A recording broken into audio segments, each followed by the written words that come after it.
Well, good evening and welcome, everybody. I hope you're all well. Welcome to the Talkback live webinar with us here at Studiospares. My name's Robert, and I'll be hosting tonight's webinar.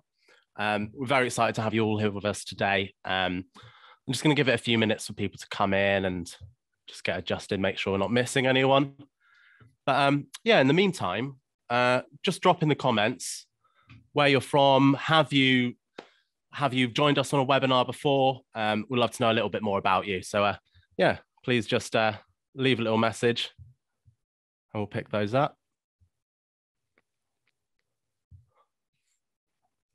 And if you've joined us for a Talkback webinar before, you will know that we have a very exciting Q&A throughout the whole event.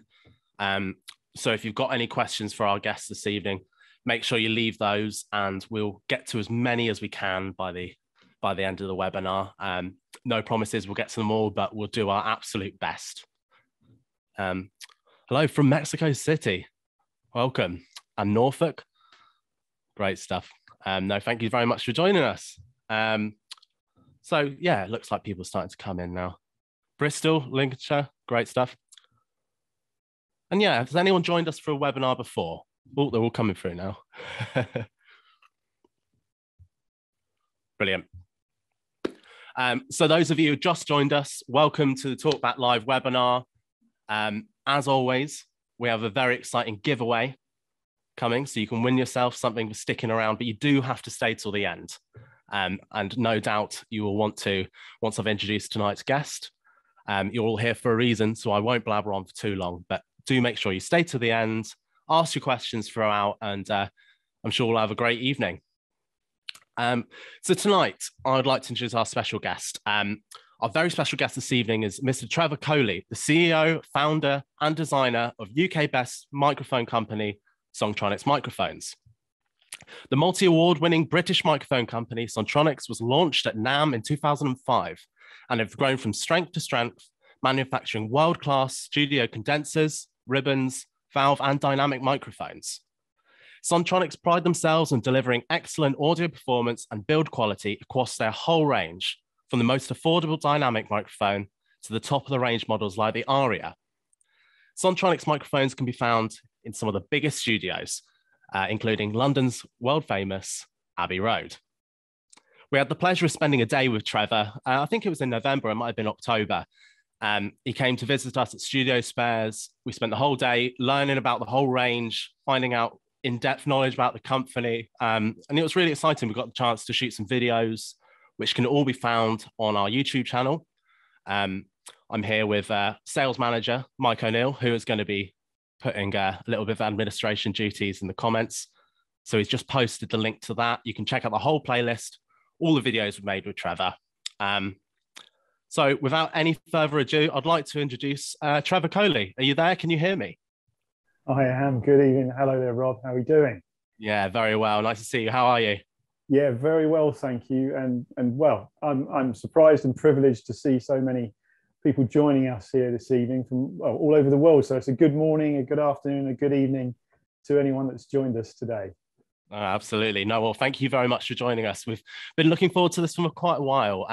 So I won't keep anyone waiting any longer. But Jen, again, just a reminder, if you've got any questions for Trevor about how to record and about the microphones themselves, just leave them in the comments or in the Q&A and we'll get to as many as we can. But I'll hand over to you, Trevor, and I'll go on mute and leave you to do your thing, and we'll see you all in a little bit. Thanks very much, Rob. Yeah, good evening, good afternoon, good morning, everybody. And again, thank you for joining us. Appreciate Rob's introduction, so you know who I am. So it's Trevor Coley, founder of Sontronics Microphones. Now, the idea of the session that we're doing today, this webinar, is to sort of try and demystify a little bit of the vocal miking setup, whether it be for recording vocals or maybe speech for podcasting, broadcasting, voiceover, for example. Now, you'll have to forgive me. I've just turned half a century old, and I had COVID last August, so the brain cells are a little bit fuzzy these days, so I'm going to refer to some notes that I've been making for this webinar. So if my eyes drift off, I'm just checking up on my notes on the background. All right, so just to get started, one of the conversations that Rob and I had not so long ago was that often with all kinds of music recording, everyone is looking for a kind of magic bullet to just solve everything. And with all the creative arts, I think generally speaking, it's my experience that there just isn't one. But there are some kind of guidelines and rules that you can follow that help you towards a better result. So what I've done here is put together a kind of short package of information that should hopefully either reaffirm what you already know, which I hope will be the case, or maybe just give you a couple of hints or tips just to help you along the way and experience a better result from your recording as you go forward. So just to start off with, just the simple basics, really. Now, when you're looking to get your microphone, you may have already bought one, you've got to put it on a stand. And accessories are so important in terms of the quality of the accessory, how that stand holds your microphone, supports it, keeps it safe, it doesn't just topple over, and it rejects vibrations as well. These are the sorts of things you need to spend time with and looking at. If you're looking at a condenser microphone, just for example, like our SDC3X pack here, this is a reasonably weighty set of components. Now, if you're putting that on a boom stand, you need to make sure that the clutch mechanism is strong enough to secure that mic without it drooping. So invest good money in the accessory side of things, and that will help you. You'll feel confident, essentially. That's the key to it all. Now, alongside that, of course, is the cable. One thing to really look at, it's so important that your cables are up to spec. Many times over the last 30 years of my career in this industry, have I seen people spend even thousands of pounds on a microphone and then connect it with the cheapest cable they can find because they're not seeing the value in the connection there. It's such an important thing. And one thing you'll notice is that there are standards, the XLR socket in the bottom of the microphone. So, where you connect here at the bottom, that is a very specific size, essentially diameter, and the tolerances are very, very small because you want that connector to fit in snugly and stay fitted. Now, you'll find that there are lots and lots of connectors coming in from maybe the Far East or elsewhere that just aren't met the same tolerances, and you'll have trouble getting them in, or they'll drop out. Spend a bit of money on the cables and connectors and you won't regret it, I can guarantee you that. Now, one other thing I was going to mention is that these days, and certainly over the last couple of years since the pandemic hit, we've seen this huge increase in people working from home and podcasting and streaming, vlogging, and looking to set up from home. And we're talking about not necessarily musical ventures, but speech, essentially, and broadcast. Now, once again, it's really important that the stand you use is not necessarily one of those with the springs. And there's the sort of angle poised stands that you can get quite cheaply on online web shops.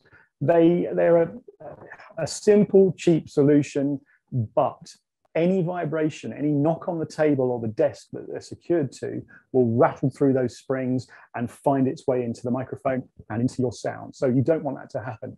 We make one called the Elevate, and this doesn't have any springs inside at all. It's just tensioning cables that keeps that stand completely isolated from any knocks or bumps or anything like that. So again, spend a bit of time investigating and making sure your accessories are there to back up the quality mic that you've got.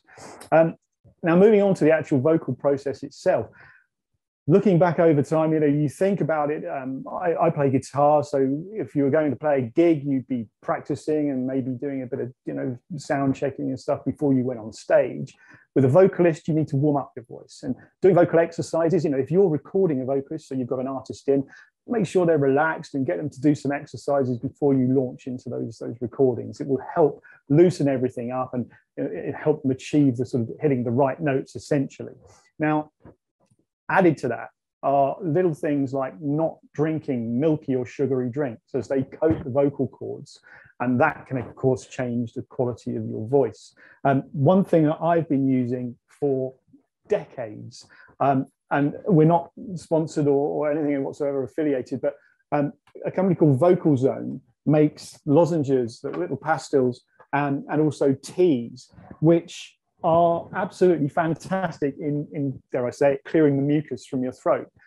Every trade show I've ever done around the world, I take a pack of those with me because after talking for 10 hours a day, you need your voice to stay crisp and clear. So just little things like that. Have some in the studio, have some in the office, wherever it is you're doing your vocal recording. They really do help. And as I say, there's no affiliation.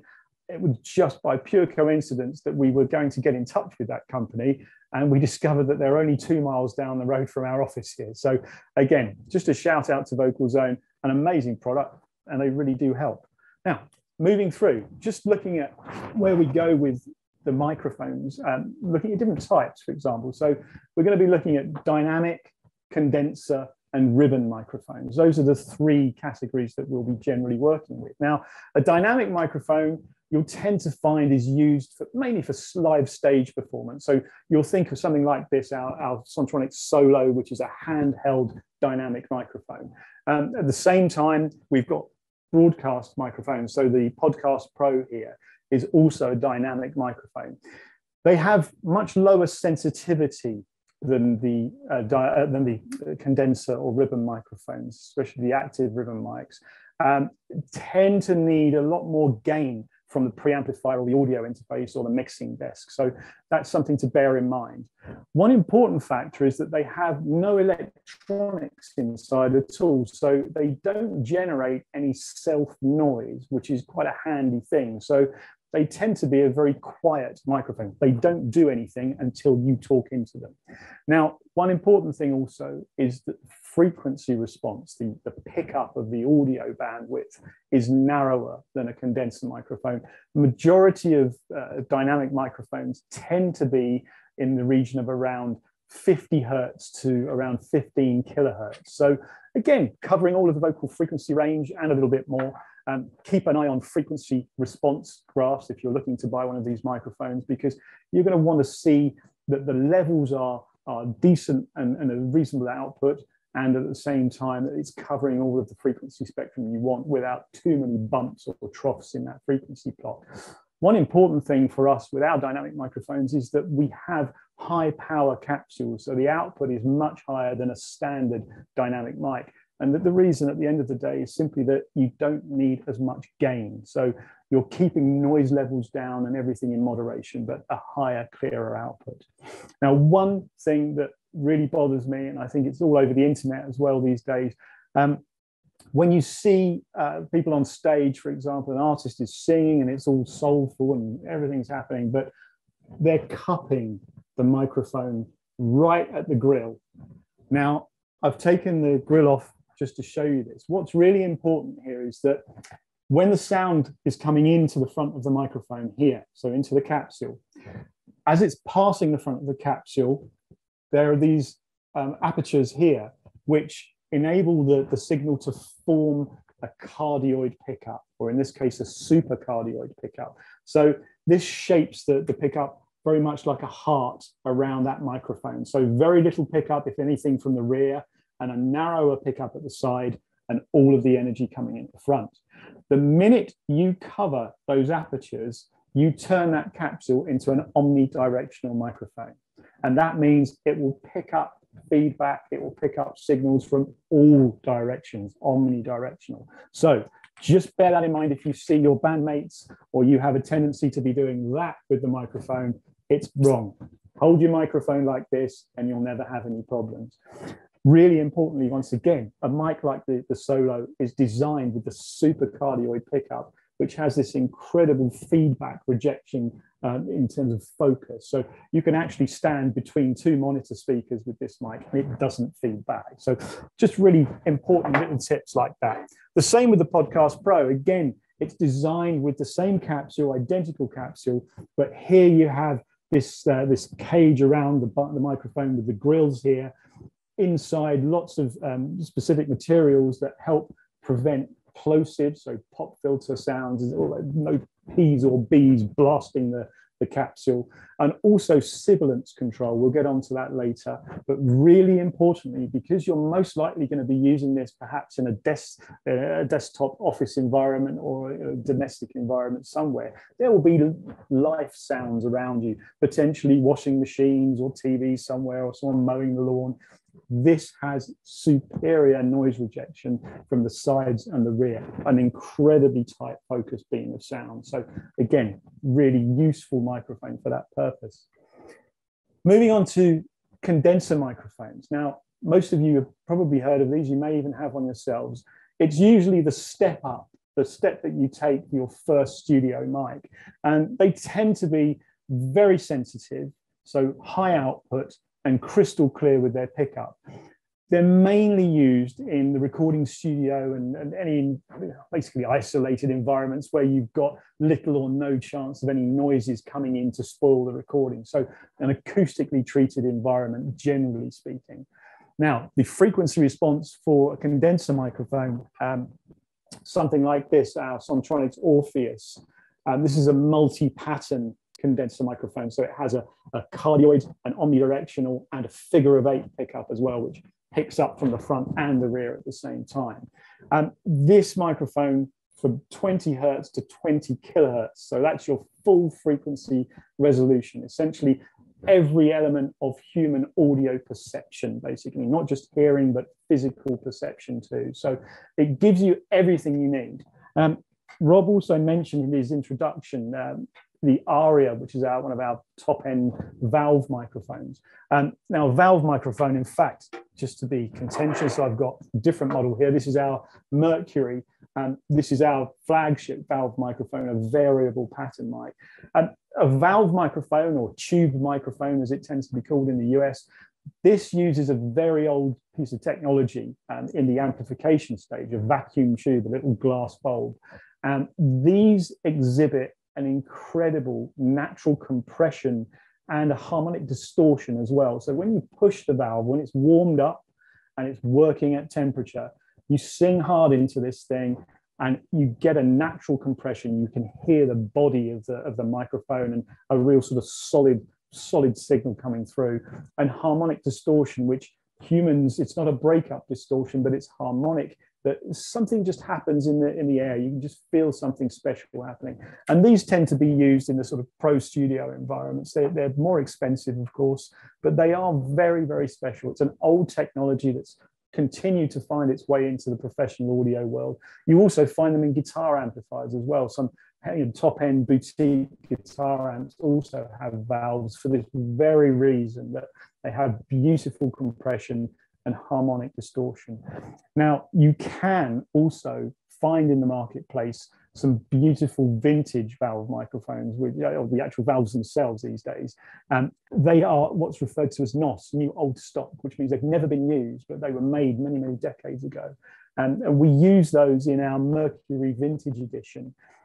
There is a difference, and it's one of those things where you just have to experience it. It's just a vintage tone with added silkiness to the sound. So again, a really special sort of character. What you tend to find with the condenser microphones, because of their clarity and the complete full frequency range pickup, is that they're great for spoken words. So for the voiceover market, for example, maybe voicing audiobooks or something along those lines, just crystal clear. You don't need anything else. You just record, just record straight into the microphone and you've got everything that you need to hear. Now, moving on next to the ribbon microphone. So here we have our Sontronics Sigma 2. Ribbon microphones are an ancient device, really. They've sort of had a renaissance in the last decade or two. They're mainly used for recording studio use, and again, in an isolated environment. One of the most special things about a ribbon microphone, it is also a dynamic microphone. So it uses a little metallized element, and it has a natural roll off. And this is the key with a ribbon mic. They roll off around 9 kilohertz, certainly our Sigma 2 does. And this takes away all of that top end harmonic and airiness. It's such an incredible experience, and gives a kind of comforting tone to the ear as well, a very vintage sound. So if you're recording soul vocals or something like that, they can really, really work well. And again, for speech, they tend to roll off just around the sibilant area. So essentially cutting away all of that sort of harshness. So again, well worth a try. They are more fragile, but if you, again, we'll go through the protection side of things in a moment. If you do the right thing and follow the right methodologies, you might find the ribbon mic is also an incredible tool for you. But really importantly here, look at those 3 different types of microphone and consider them like an artist's toolkit. You've got a paintbrush, several paintbrushes, a palette of paints. Think of those microphones in a similar manner, that they all do different things and can give you different tones and different colors here. So well worth thinking about that. Now, I've sort of touched on mic pickup patterns, polarities, polar patterns. And this is important here because generally speaking, for most vocal work, we will use a cardioid pickup. So that's the heart-shaped pickup that has the most prominence facing you, what we call on axis. Now, this is a commonly basically designed to avoid of essentially feedback. So if you're looking at a stage microphone, we mentioned the super cardioid pickup here for dynamic mic. Anything coming into the back of the microphone is not picked up by the capsule at all. And a really, really important thing here, looking at this, we use the phrase super cardioid. Now it refers very much to that very focused beam of pickup from the front end. Now, cardioid and figure of 8 modes, I mentioned this with the Orpheus. These are both referred to as pressure gradient pickups. And what it means is the closer you come to the microphone on axis, the low frequencies start to tilt up. It's referred to as the proximity effect. You may well already know that. And it can be used to great effect, actually. Radio presenters tend to do it. So if you've got a male radio presenter and you hear them lean into the mic, you get this sudden sort of boost of depth and it sort of fills the speaker and space. Now, sometimes you don't want that to happen. It can be awkward, especially if your artist or you perhaps haven't quite mastered your mic technique. We see a lot of people in videos, music videos, dancing around to the mic. And that's a video, that's not the recording session. If they were actually recording at that moment in time, they would be coming in and out from the microphone, and the engineer, you in this case, would be having to ride the fader on the mixer or the interface or your DAW constantly, which is an absolute nightmare. So one of the things that to bear in mind, if your artist doesn't necessarily have a perfect vocal mic technique in terms of staying in position, something like the Mercury I mentioned earlier on has a variable pattern control. And this controller here is continuous. So it switches between all of the patterns continuously and seamlessly. When you move it between omni and cardioid over here, I'm mirrored in my video here, so omni and cardioid there, you move to a position called wide cardioid. And this can actually help reduce the proximity effect very dramatically. So if someone is moving around a little bit, there is a wider spectrum of audio essentially without them boosting this lower level. So you don't get such a lift in the low frequencies. We see a very, very useful function. Now, moving on to mic positioning, for example, especially for vocals, and this is something I see quite often. People bending down and reading scripts like this, or reading text off a sheet, or singing lyrics from a sheet with their chin bent down. That's wrong. You need to be positioning the microphone so the chin is up, because you don't want to compress the vocal cords. Again, a simple technique, but it's really important because it just helps everything come out absolutely perfectly as it is. If you're bending down, you're compressing your vocal cords, you're not going to get the very best take, and you'll tire yourself out as well. It's another important fact. Now, one of the most important pieces of equipment for your microphone, especially in the recording studio, is the pop filter. We have one here. This is one of our accessories, one of the ST Pop. We prefer the dual layer nylon, and I'll explain why, because one of the keys here is what you're trying to do is to stop or control, at the very least, I should say, the plosives, the P's and B's. And if you say any of those sounds, say a P or a B with your hand in front of your mouth, you will feel the blast of air coming out. It's very powerful. Now, imagine you have a condenser microphone, incredibly sensitive. You're putting those blasts of air straight into the diaphragm, and you could potentially cause it to collapse or distort, or in fact, just shut off. You don't want it happening. So correct positioning of the pop filter is absolutely essential. What you're trying to do is to slow down the blast of air coming in through the pop filter before it reaches the microphone. I see so often people doing this with their pop filter. That's pointless. It does absolutely nothing whatsoever. Now, this is exactly how the pop filter should be set up. This is our STC3X pack. We have exactly the same system with our STC20 and our STC2. Here I've designed essentially the optimum distance between the pop filter and the capsule inside the microphone. So you can see inside the mic here. So when that's turned, you've got approximately 20 centimeters, around 4 and a bit inches, maybe a little more than that. I beg your pardon, 15 centimeters, I'm sorry, 15 centimeters. Now, importantly, you actually want to be singing an equal distance away from the pop filter. And once again, I often see people singing into the pop filter and they're just blowing their plosives and moisture through the pop filter into the capsule again. So once again, absolutely pointless. It doesn't do anything. So try to keep your distance like this. Essentially, we used to say a kind of fist or a hand distance like that, okay, approximately using that sort of measurement. It works. And then your pop filter is doing the job. And really importantly, you need to keep the capsule alive. You need to prolong its life. I'm just going to show you a little picture here. These are the 2 lower capsules in this picture are ones we've had in for a service. And I hope you can see, I'm not sure if it's so clear, but they're covered in dust and, dare I say, also saliva. And one of the problems, what happens is when you're misusing your pop filter, or in fact not using a pop filter at all, what happens is that moisture coming from your breath lays on top of the diaphragm, the gold surface, and eventually just settles there and becomes stickier and stickier. If you don't put your microphone away, it gets dusty and the dust will stick to the saliva and your capsule is ruined, basically. The ones on the top above each one are brand new. You hopefully can see that the surface is like a mirror, and that's how it should be. If you use your pop filter correctly and you basically adhere to those positions that I showed you, your capsule will stay alive much longer and your microphone will continue to sound and operate in the way it needs to. If you just imagine it, you know, you're coating that very, very fine surface, that capsule diaphragm. It gets heavier, it won't move as quickly, it won't be as sensitive, it won't pick up the frequencies that it used to. So just take care, you know, just maintenance, simple maintenance.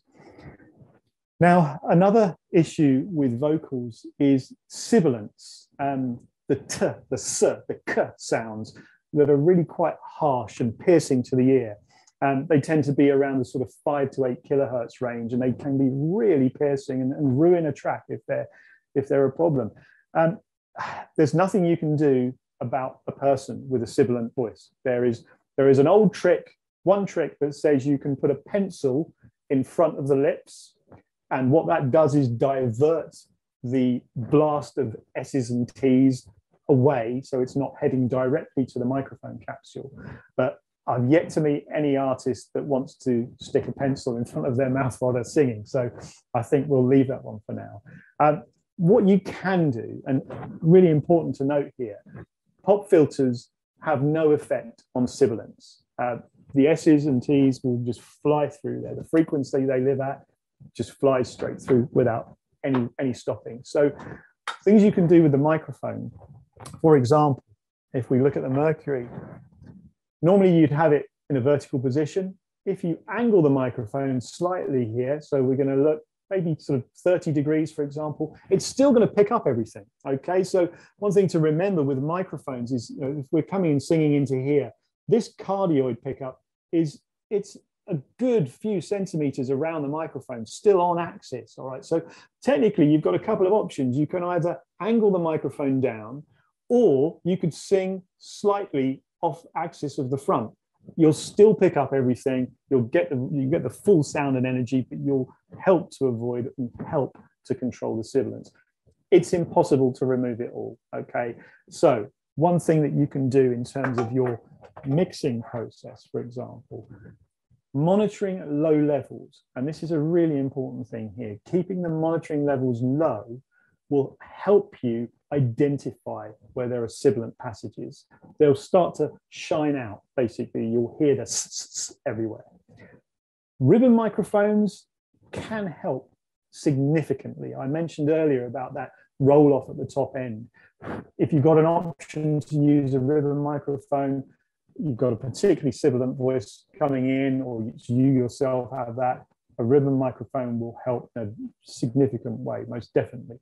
And finally, the sort of final stage is using de-essing software, which again is essentially a form of EQ, very, very sort of narrow band and picking out very specific frequencies.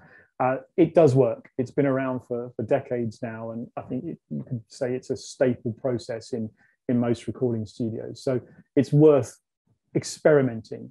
But again, with all forms of EQ and dynamics processing, tread lightly, okay? Always be very, very careful and diligent, not adding too much, which tends to be the case for most people. So just go gently, gently, as little as you need, no more than that, okay?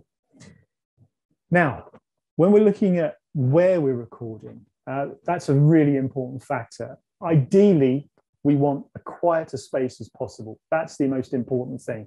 You know, if you're in a domestic environment, one other thing I would say, it pays to get some form of power conditioning, because there's a power conditioner and a filter. And the reason I say this is that in a domestic environment, all the electricity tends to go through what is called one single ring main.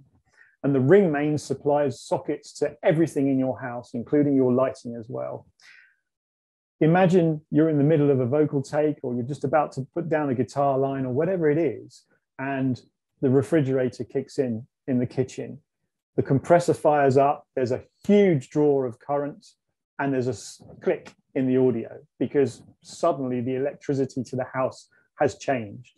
The same thing happens with all sorts of devices, especially in the house. If you've got electric heating or heaters, if you've got printers, especially toner printers, basically high current draw. As soon as they fire up, the laser toner printer will draw a lot of energy, and it will cause a pop sound around the entire ring main of the house. So getting something that can filter that out, they don't need to be particularly expensive. I know Studiospares stock something similar. There's a brand called Furman, if I remember correctly, that offers not only a filter, but power conditioning as well, that stabilizes voltage and makes a clean current and voltage to all of your audio devices. So well worth the investment there.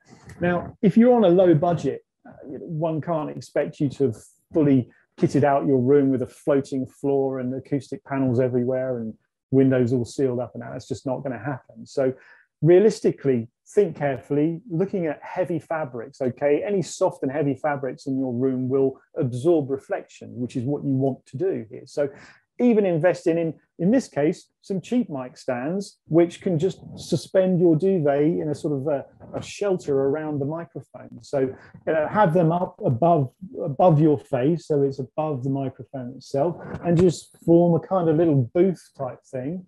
And that will dramatically improve your sound, because it will absorb the reflections in the room and give a much tighter response to the vocal.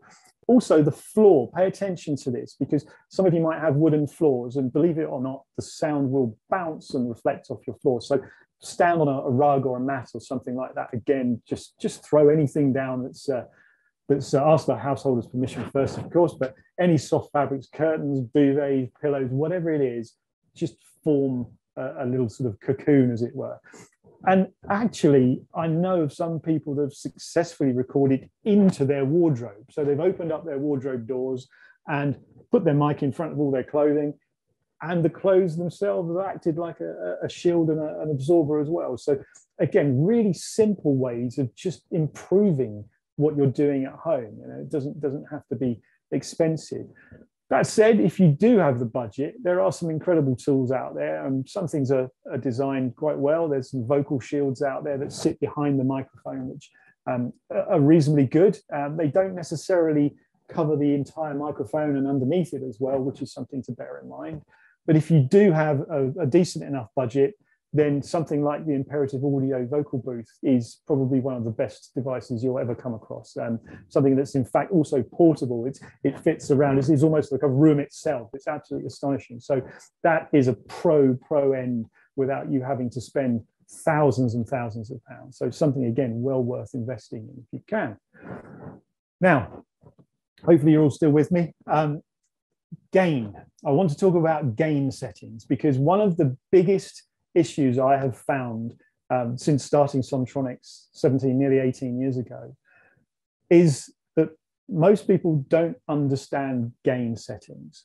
Really importantly, gain is not volume, okay? It's not designed to sort of turn up the level until you're comfortable and make it louder and make it louder and make it louder. What happens is that the gain steps are very specific.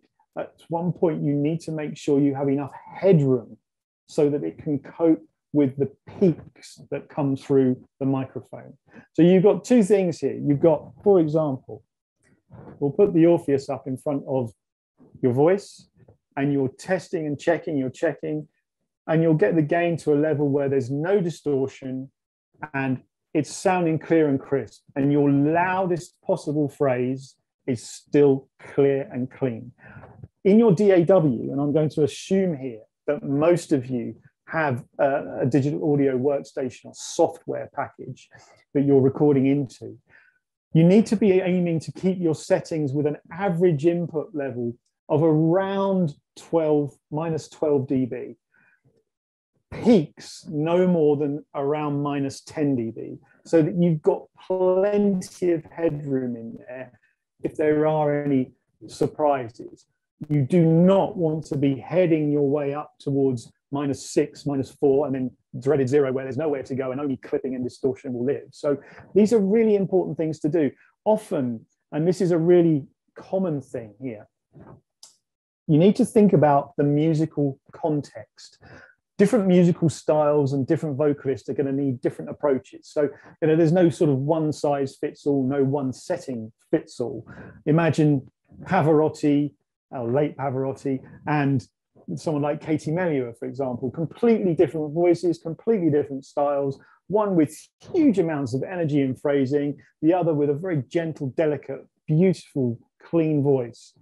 Very different. You wouldn't just apply the same settings. So just bear this in mind when you set up your microphones, that there is no one single setting for everything. The same with a camera, for example. You wouldn't go out and just expect to get ideal photos with a complete fixed focus lens and no movement. You'd have to change lenses, you have to move yourself, you have to change adjustments for lighting, all this sort of thing. Everything is under your control. That's the important thing here. It's for you to deal with this. Now, something that can add to the confusion here, and I myself have found it too, because often we'll receive service calls and customers are needing help with exactly this situation. And when we start looking into the devices they're using, many of them are different. So, for example, here's Audience fantastic Evo 8, which we use here quite often. As you can see, once this is plugged in, there are some LEDs that show up here, but it's an encoder. There are no steps to this. This is a digitally controlled gain system. And again, Focusrite, many of you will have one of these, a little Focusrite Scarlett Solo. Again, superb device, incredible, great value for money. Once again, digital gain settings. There's nothing on here to tell you what the numbers are whatsoever. Next step up to a professional device like our Sonora here, which has very specific gain settings which are labeled in their steps. So you know exactly where you are with this. Now, this is an analog preamplifier and a very different beast. So you definitely need to spend time looking at your software and looking at those input levels to ensure that those settings are correct. Because one thing that you'll notice is that those settings are not linear, they are logarithmic.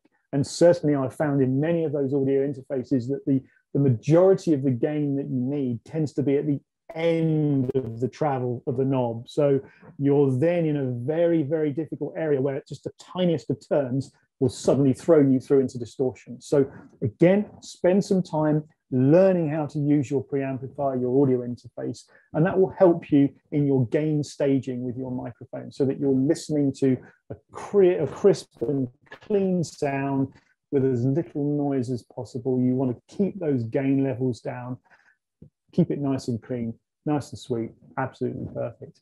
And once again, as I said, just spend some time learning those sweet spots and you'll be happier with your results. It will get you there much more quickly. Now, in the techniques section here, I just want to sort of talk about treating microphones like musical instruments. As a guitarist, once again, you know, if I'm thinking of a certain genre of music, then I'll pick a certain guitar that has a timbre that lends itself to that style of music. So think about the microphone, learn what it sounds like, learn how it responds, learn how it reproduces sound. Don't be touching any EQ or dynamics. Just get used to the thing in its raw state so you know what it can do, what it's capable of. It's so important. If you're recording a client, so it's not you, you're recording a vocalist, a band, you're doing a voiceover, positive reassurance in the studio is such an important thing. So, you know, we've all been there. You listen to a take and it's shocking and you need them to continue and you're thinking this is going to be a long night, but we've got to get this done. Positive reassurance. That take was amazing. Let's do another one just like that. Hopefully not just like that, but better. You know, you don't say that bit. That's what you're thinking. Always positively reassure. And you know what? Potentially you might end up with all of the bits you need that you can cobble together and create the vocal track. Or you may just have the perfect vocalist and it's a one take. Sometimes it happens.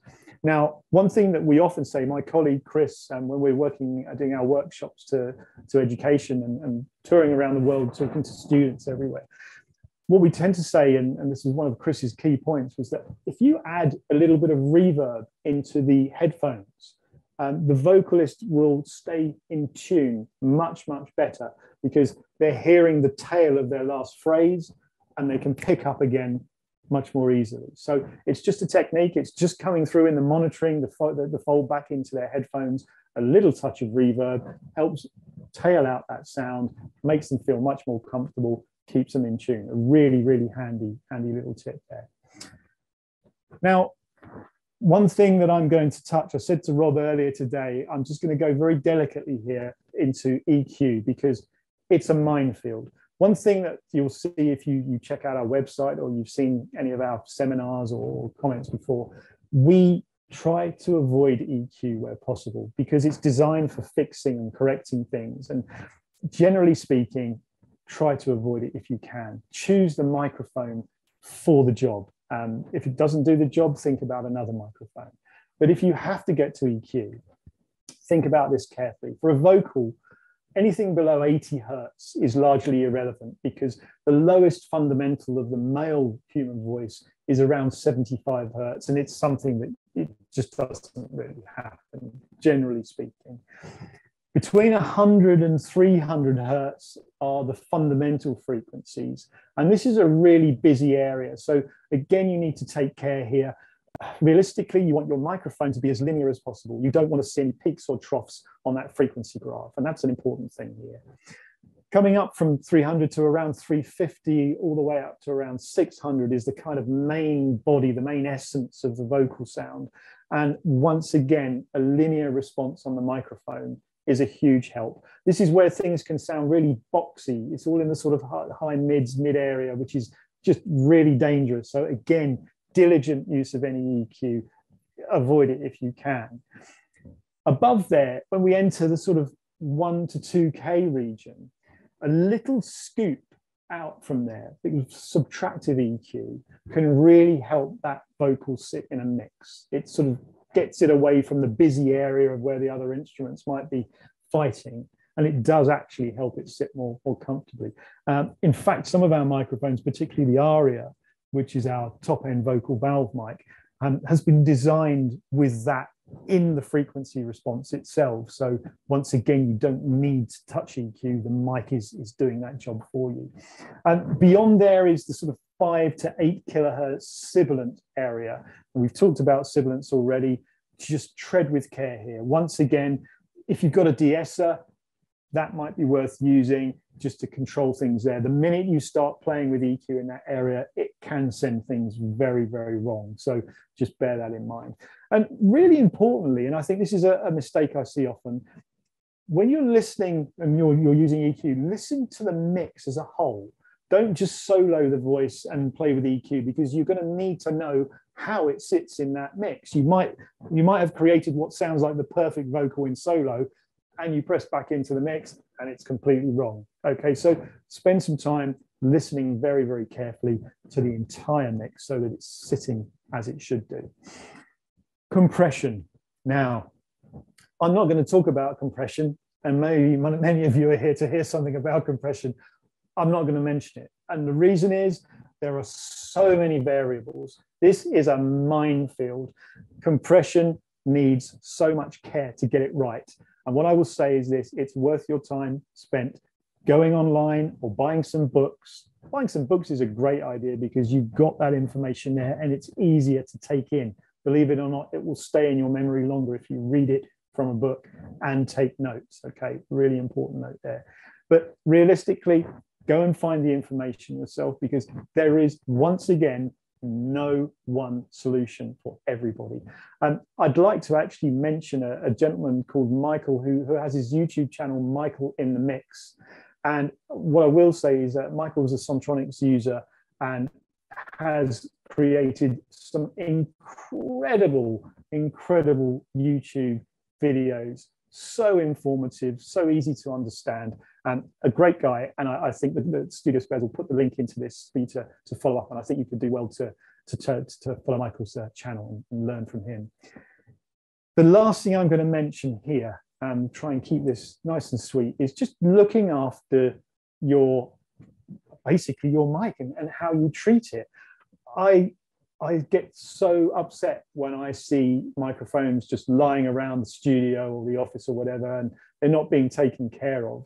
I don't know why it is that microphones tend not to get the same care as a guitar or an acoustic instrument of some kind. It seems very strange to me. But like I showed you earlier on, if you leave your mics out, they'll get dusty. And if they get dusty, it's actually really, really difficult to clean the capsule. In fact, sometimes it's not possible to do it. So you're going to have a cost in servicing there. At the very least, you're going to have a poor quality sound. So, when you've finished, wipe them down. A damp cloth is all you need, a microfiber cloth or something like that. Just wipe the grill down, get that moisture, get that saliva off the outside. Any fingerprints, many of us have different sort of body chemistry, and some people's perspiration is more salty. It's got much more salt and corrosive. So that can cause problems to the finishes of your microphones. So just wipe them down when you've finished, put them back in their case until you're going to use them again. The very least, if you need to leave your mic out, cover it with a cloth or something, or even a sock, something like that, just to protect the actual capsule, the very heart of the microphone. So I'm going to leave it there. If you have any questions, I'll be very happy to answer it. Thank you all so much for sitting and listening to me this afternoon, this evening, this morning. And I do look forward to hearing from you. Thank you. Trevor, thank you so much for that. That was brilliant. I'm sure everyone learned just as much as I did. I remember just from when you came in and spoke to us and the sales team last year, we just sort of came away with a wealth of knowledge. So no, absolutely. Thank you very much for that. Very interested. Like you said, one of the very early things you mentioned about, making sure you warm up properly and your diet and, what you're consuming. It's often something that's very much overlooked, isn't it? I know, especially going to the studio, you've got your songs ready, you're all prepared to record and got all the best gear. And it's so easy to forget about the simple things about just looking after yourself physically before you record. It's so true. I mean, it's one of those things, I think, with all of the creative arts. I think I've said this to you before, and I've said it many times, anyone can do it. So we're all capable of it. And ultimately, it's easy now to go and buy the gear. I mean, when I first started out back in many, many years ago, it was a professional industry. So it was a closed door almost, and only those that had a lot of money had access to the equipment. And so it kept it quite niche and specialist. But these days, and for good as well, it's great. You can buy a lot of equipment that is cheap and easy to get you up and running. But that doesn't make you an audio engineer. It doesn't make you an audio professional. It makes you somebody with the equipment. Now, learning how to approach that equipment is so many different things. And hopefully I've tried to explain some of that tonight and got that message across, that actually the mic will perform how you want it to, but you need to step up as well. And just as you say, diet and health and sleep and all of those things before you come to a session. And the same for your clients as well, you know, just studio etiquette and doing things properly, even down to the things like coiling cables up when you're finished and just making sure the studio is ready to approach when you're ready for your next session. It's left perfectly when you finish for the next person to come in, if that's the case. Just so many things. As I say, there are books about it. I could probably write an encyclopedia about it by now, but you know, if you do ever get the opportunities to visit major professional studios, you will see all of these things in place, etiquettes and processes, really important.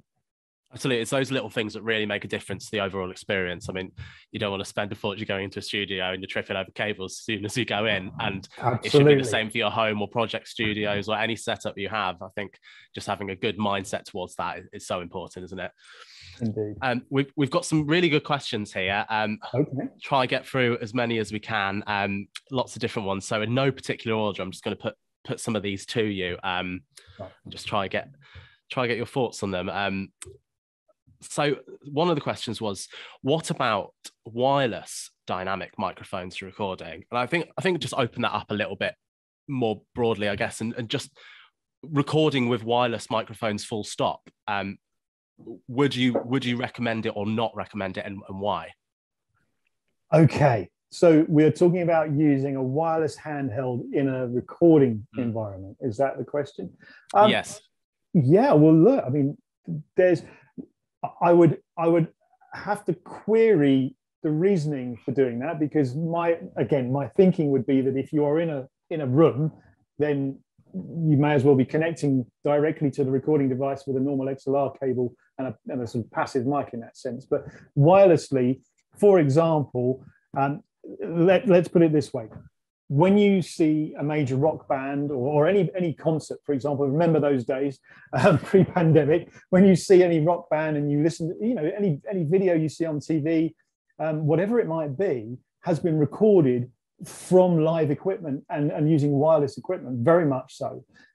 These days, we're moving further and further into this sort of field with wireless over internet type devices, and recording wirelessly has been going on for years. So it's absolutely fine. I mean, all of those techniques that I've mentioned still come into play.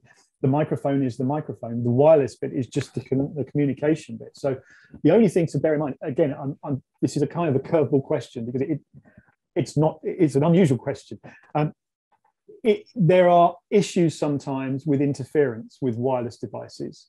So what you don't get, what you get with a cable is essentially the peace of mind that if that cable was made correctly and is in good condition and good quality, as I mentioned earlier, that physical connection is about as good as it's going to get. The minute you turn that into a virtual connection, so that signal is now flying either via Bluetooth or via different frequency waves to a receiver at the other end, there could be something in the middle that blocks it off and causes an issue. So it can be done, but there could be pitfalls. It happens all the time, but it's still used for major broadcast, and anything you see on TV is highly likely to be using a very similar setup. Yeah, absolutely. And I think, like, you know, there's a minefield of other knowledge that we can definitely cover on another webinar sometime when we have a bit more time, I'm sure. Absolutely. So different from that again, actually, this is about the Podcast Pro, which you did talk about. I'm using one now. You've got one here as well. So obviously it's geared towards podcasts and voiceover work and that sort of territory. But for what reason? Why wouldn't you use this for vocals? Would you ever recommend it to a vocalist for singing or anything like that? Absolutely. Oh, a great question. I mean, look, I will say this. This is one of the phrases I use all the time. A microphone is a microphone is a microphone. Okay, it's an electrical or electronic ear. It can be used for anything. Generally speaking, it will find limitations sometimes. And one thing with the Podcast Pro is I designed this to be a broadcast quality microphone. So It's designed for speech, and internally, as I mentioned earlier, it's got filtering both for plosives and for sibilants, but it also shapes, in doing so, it shapes the frequency output. In fact, it sounds very similar to a ribbon microphone. So it can be used for vocals, it can be used for guitar amplifiers, it can be used for anything. In fact, we've seen them used on snare drums, we've seen them used on guitar amps and all sorts. It works perfectly well. You know, I would say it can be used as an all-rounder. So if you're a YouTuber and you're also a vocalist in a band, you can do the same with both mics. No problem. There's no difference. You know, there's no difference in the colors. They all sound the same. They might make you sing differently in terms of your mood with the color, but at the same time, perfect for any setup for speech.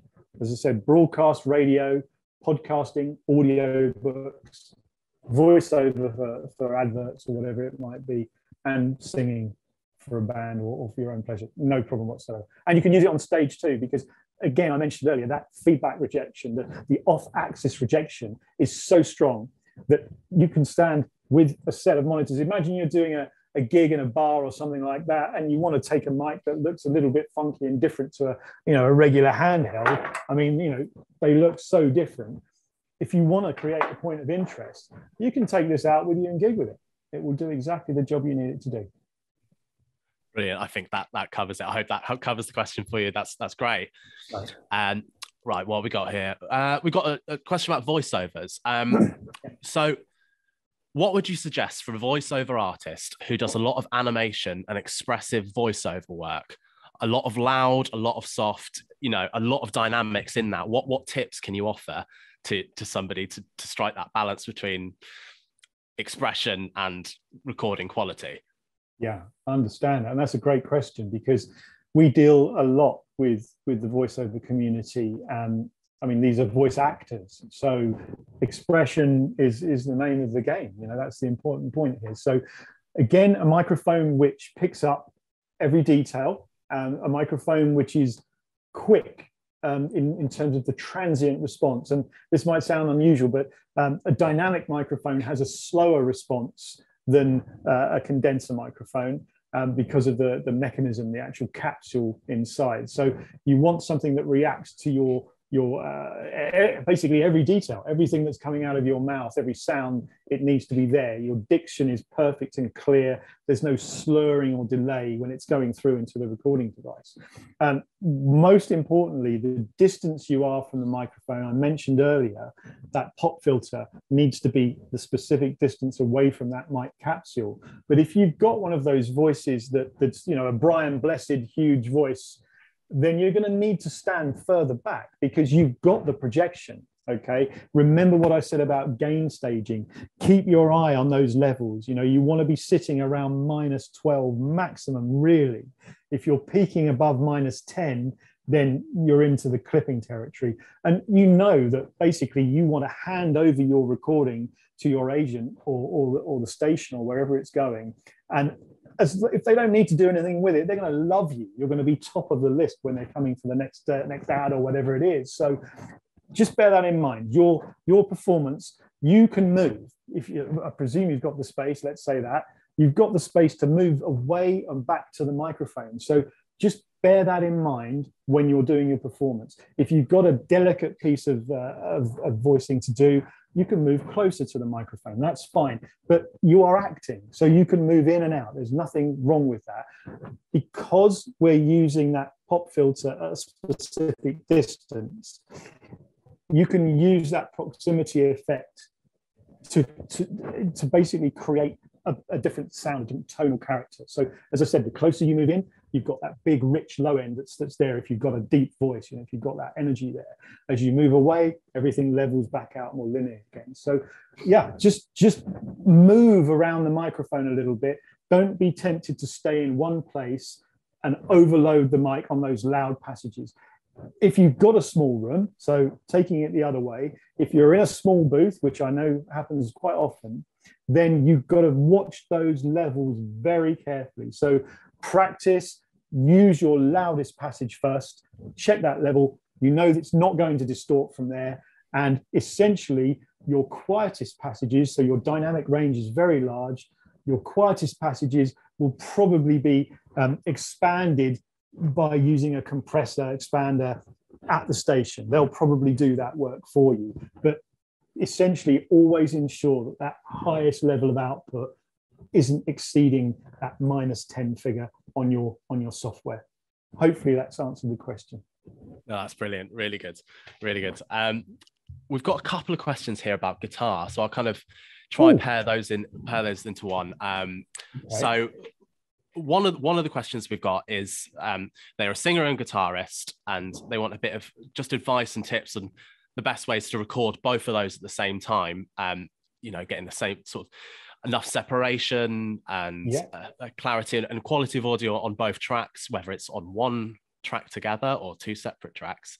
Sure. And another one is just tips and advice on recording acoustic guitars in general, specifically a 12-string. So I don't know if you can cover a little bit of information on some advice for recording acoustics. Okay, no problem. Well, okay, to the first question then. So singer-songwriter, guitarist-singer. Look, you won't be able to separate the two, okay? Because the proximity of you and the projection from the guitar sound hole is too close. So why not think about the fact that if you're staying in one place, so you're sitting down and playing, put something like, once again, I keep bringing the Orpheus out. This is such an all-rounder microphone because of its pattern control. But for example, you pop that into cardioid mode and have the thing pointing slightly between the sort of 12th fret, just above the 12th fret and your mouth. So maybe aiming towards your shoulder a little bit. And just imagine it like a torch. This is what I always do, is sort of think of it like a torch beam, and if you can, get somebody else to help maybe move the mic position while you're playing and singing. That will get you an astonishing quality sound. As I said, there's no real easy way to separate those two sounds, because if you're using, for example, a multi-mic setup, so I don't have any here at the moment because I didn't think we were talking about guitars, but let's say one of our pencil condensers, an SDC-10 or an SDC-1, which, to explain a pencil condenser, they're small, much smaller diaphragms, and they basically, the sound is picked up from the end of the microphone. So you kind of point them at the instrument. Now, have one of those pointed at, again, around the 12th fret, which is always a great position for harmonics and body, and also finger picking sounds or strumming and plucking or whatever it might be. And also put another microphone. You could use something like the solo, a dynamic mic, just for the vocal, because that has a bit of rejection, as I said, from the sides, or even a Podcast Pro will do the trick too. And you will get some separation. At least you'll have more than one channel. One will be specifically vocal, one specifically guitar, and you can affect each one if you wish to with dynamics and EQ. But yeah, I'm a big fan of trying to get as natural a sound as possible. And another option you have with something like the Orpheus, and in fact also the SDC-3X here, which, as its name suggests, I don't know if it's focusing okay here, forgive me if it's not, but the SDC-3X actually has a lot of functionality on. This is one of our most popular mics that generally students and people upgrading from there, a lot of voiceovers and such like, will go for. It has 3 polar patterns again, so omni, cardioid, figure of 8. And the point I'm making here is that you put that microphone in omni mode, so it's picking up all around you omnidirectionally, it can get an incredibly natural response. So example, you're singing and playing, or even ask someone else just to pretend to sing and strum along on the guitar while you walk around the room and find a sweet spot, pop that mic there in omni, and you're done. You've got a beautiful sort of ambient response and recording. It won't be as directional, of course not, but it will sound how it sounds to your ears in that position in the room. So again, experimenting, there are no real rules, just take your time and find the solution for you. That's it. It's trial and error, isn't it? A lot of it, and it's Truly finding what's good to you. Because as you said before, there's no right or wrongs, and it's no one thing's going to be the same for two people, and it's about just having fun doing it in the first place and experimenting. I think that's you mentioned the Orpheus. Actually, we've got one here in in our portable vocal booth, Lovely. which Mike, the producer for today, will put into the comments if you want to look into the portable vocal booth a little bit more, along with the Orpheus. So we've got that behind us. I mean, I'd love for us to be able to ask you questions all night, but we don't have all evening, I'm afraid. No, indeed. But if there are any other questions, if one of you had a question and it wasn't answered, we apologize, but please leave it on the comments and we'll make sure we get those to Trevor, and we'll get back to you if you just leave us your details. Also, if you didn't have a question on the night and you wake up tomorrow and you think, I wish I asked Trevor that, just drop us an email at sales@studiospares.com. Again, we'll make sure we get them to you, and we'll do our best to help with that. But we would like to move on to the next segment of the webinar, which is our giveaway. You all stayed for the knowledge, but you're still here to the end for the fun stuff. So what we would like to do is give away what Trevor's offering here. So please, can you tell us a little bit about this? Yes, this is, as I've mentioned several times this evening, the SDC3X. I'll move the podcast pro out of the way. This is a really special microphone here. So we've got two options, and I will say that there are two options here. So we've got the silver version and we've got the black version here. Okay, so the winner of the prize can choose the color they wish. But this microphone is fundamentally part of the same family as the SDC2. Now, SDC2 was the very first large diaphragm microphone I designed and launched for Sontronics 17 years ago. So it's been a mainstay. There are more than 20,000 of these microphones around the world now. So it's been an incredibly important mic for us. And as time went on, we looked at ways of just augmenting it. You know, how do we keep that really special sound? Beautiful, smooth, high frequency roll off, really linear mids and low mids. How do we keep that, but add those extra functions? And so we've done that. And the electronics inside, as I mentioned earlier, you've got 3 polar patterns, omnicardioid and figure of 8. And then, as you can see, that capsule is a dual capsule in there. As I turn it round, it's identical on the other side. So exactly a dual capsule. And here you also have a dual stage filter, in fact, 3-stage filter. So linear, 75 hertz cut and 150 cut. And then just on the other side, you have the pad, which offers you a -10, a 0 position, and a -20. So that's your attenuation.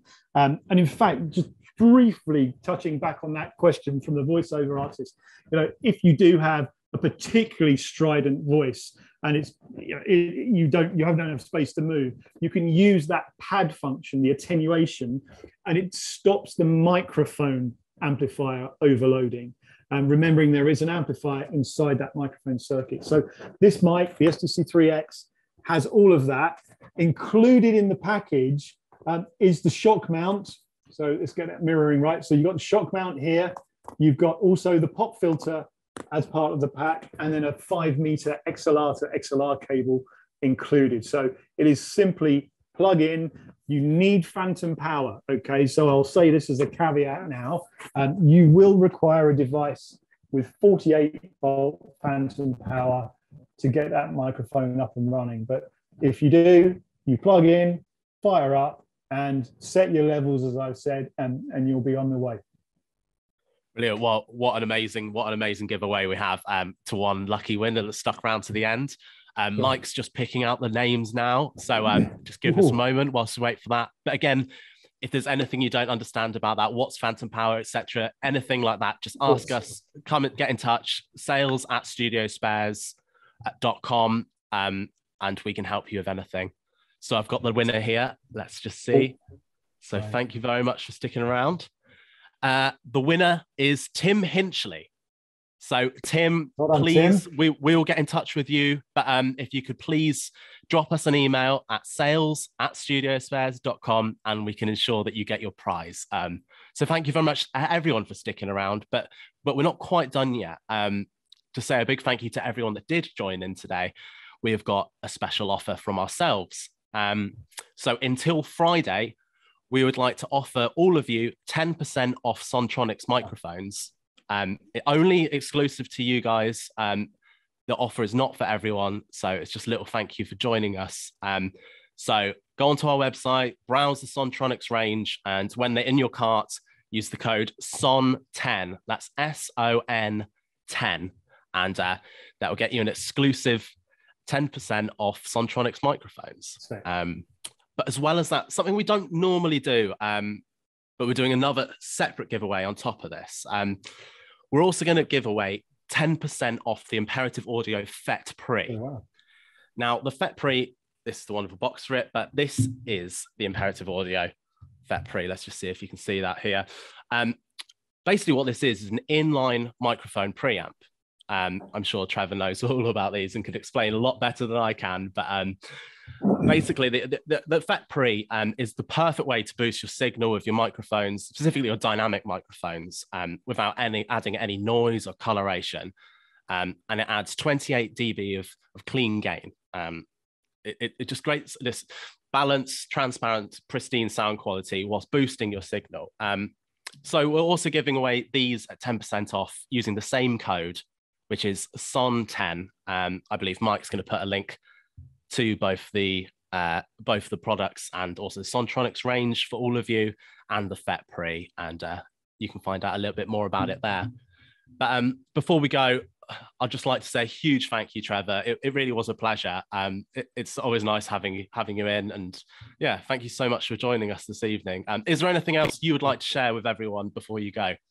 I just hope that I've been able to educate and share some of my knowledge, and it's been a useful spend of your time. I appreciate everybody that's turned up here. And one thing I was going to add, to our winner also, but just the general message from Sontronics, we're here to share our knowledge. This industry doesn't have many new microphone engineers or entrepreneurs or designers. There just aren't. So we're doing our best to spread that word and hopefully inspire people to join our industry and be part of that. Something for our winner to know also, please register your microphone for the lifetime warranty once you've received it. And another important thing, all our microphones are covered by that warranty. So, we stand behind what we do. We're busy developing new products. This year, there'll be some more exciting products to come. If there are another opportunity to delve deeper into recording different instruments and such like, I'd be very happy to join you if you'd have me. No, absolutely. We'll certainly have you back in the future for another webinar. No, thank you for joining us and sharing a little, very small portion of your vast knowledge with us, but I'm sure everyone benefited as much as we did. So thank you very much. Once again, more importantly, thank you to all of you for joining us. We can't do this without your attendance.